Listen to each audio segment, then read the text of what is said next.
کچھ یہودی بڑی بدعہدی کرتے تھے تو حضور نے انہیں وہاں سے نکال دیا تو وہ خیبر میں جا کے آباد ہو گئے.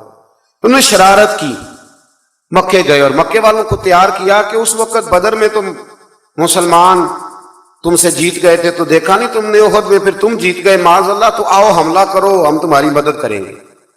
ابو سفیان کو تیار کیا اور کئی لوگوں کو تیار کیا, اور پھر بنو غطفان ایک قبیلہ تھا اس کو بھی ساتھ ملایا, کچھ اور قبیلوں کو ساتھ ملایا, تو تقریباً 10-12 ہزار کا لشکر لے کر انہوں نے مدینے پہ حملہ کیا, تیاری کی. نبی کریم علیہ السلام نے صحابہ کو مشورے کے لیے بلایا, بھائی خبر ملی ہے وہ تو آ رہے ہیں 10,000 کا لشکر لے کے, کیا کرنا ہے؟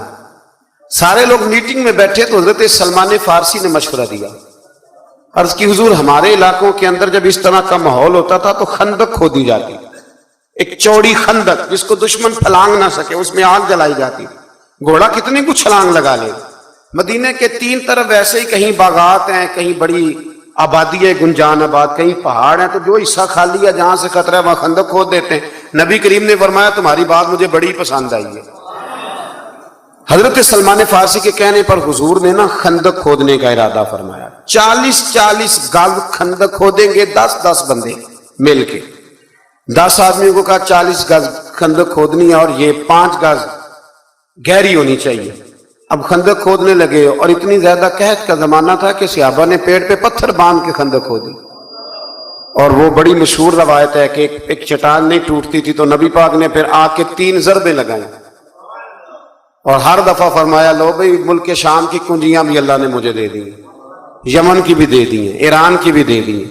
اب وہ خندق کھود لی, کافر آ گئے 10-12 ہزار کا لشکر لے کے. ان کا تو خیال تھا کہ نہ کوئی تیاری نہ پروگرام, اور اتنے تو بندے نہیں مدینے میں, 10,000 آدمی کہاں سے آئے گا مقابلہ کرنا. لیکن جب خندق دیکھی تو حیران ہو گئے. اب خندق کے اس پار انہوں نے خیمے لگا لیے, اس پار مسلمان تھے. ایک جگہ سے تھوڑی سی خندق جو تھی وہ کم چوڑی تھی, تو وہاں سے عمر بن عبد ود بہت بڑا پہلوان تھا, بہت بڑا, یہ جنگ بدر میں زخمی ہوا تھا تو بھاگ گیا تھا. اس نے قسم اٹھائی تھی کہ اتنی دیر تک سر میں تیل نہیں لگاؤں گا, اتنی دیر معاذ اللہ مسلمانوں سے بدلہ نہیں لے لوں گا. تو یہ آیا اس دن, جب میدان کے اندر آیا نا, چھلانگ لگائی گھوڑے کو اس نے کسی طریقے سے, تو گھوڑا اس کا ایک جگہ سے کم چوڑی تھی وہاں سے کراس کر گیا, اٹھا, اور اس کے بارے میں مشہور تھا کہ 1000 آدمی کا مقابلہ کرتا ہے. گھوڑے کی چھلانگ لگائی, گرا, گھوڑا بھی گرا, یہ بھی گرا, پھر اٹھا تو اٹھ کے کہنے لگا ہے کوئی میرے مقابلے میں تو سامنے آئے.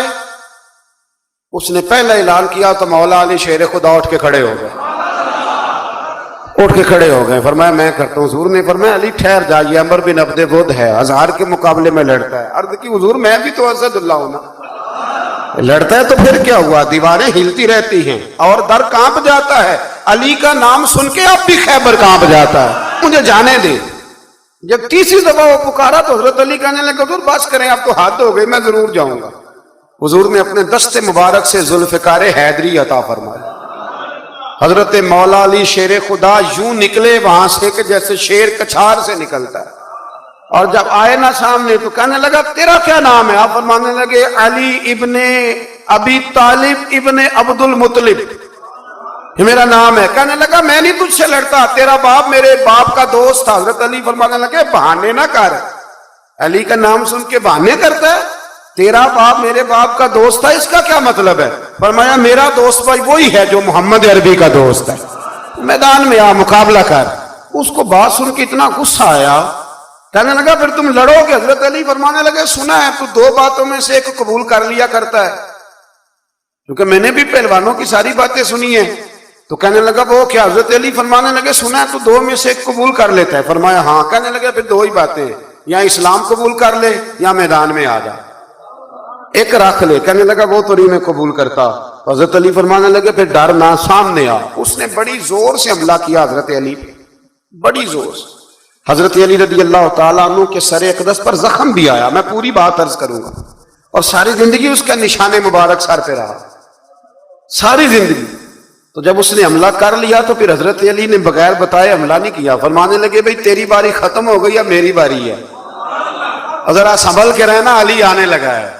میں پشت پہ وار نہیں کرتا, میں بتا کے آیا کرتا ہوں. انا اسد اللہ و رسول, میں اللہ کا بھی شیر ہوں, رسول اللہ کا بھی شیر ہوں. فرمایا ذرا تیاری کر لے. حضرت علی نے ایک ہی ضرب لگائی, ایک ہی. تو صحابہ کرام فرماتے ہیں جب دونوں گتھم گتھا ہوئے تو ریت اتنی اڑی کہ کچھ سمجھ نہیں آ رہا تھا. فرماتے ہیں لوگ آنکھیں کھول کے دیکھ رہے تھے, اور جب ریت چھٹی نا تو کہتے ہیں وہ زمین پہ پڑا تھا, اس کے 2 ٹکڑے تھے اور علی شیر خدا اس کی چھاتی پہ کھڑے تھے. میرے رسول کریم نے فرمایا اس وقت, فرمایا خندق کے دن علی کی ایک ضرب ساری کائنات کی نفلی عبادتوں سے بہتر ہے. ساری دنیا کی نفلی عبادتوں سے مولا علی کی وہ ضرب بہتر ہے. 1 مہینے تک کافروں نے وہاں خیمے لگائے رکھے.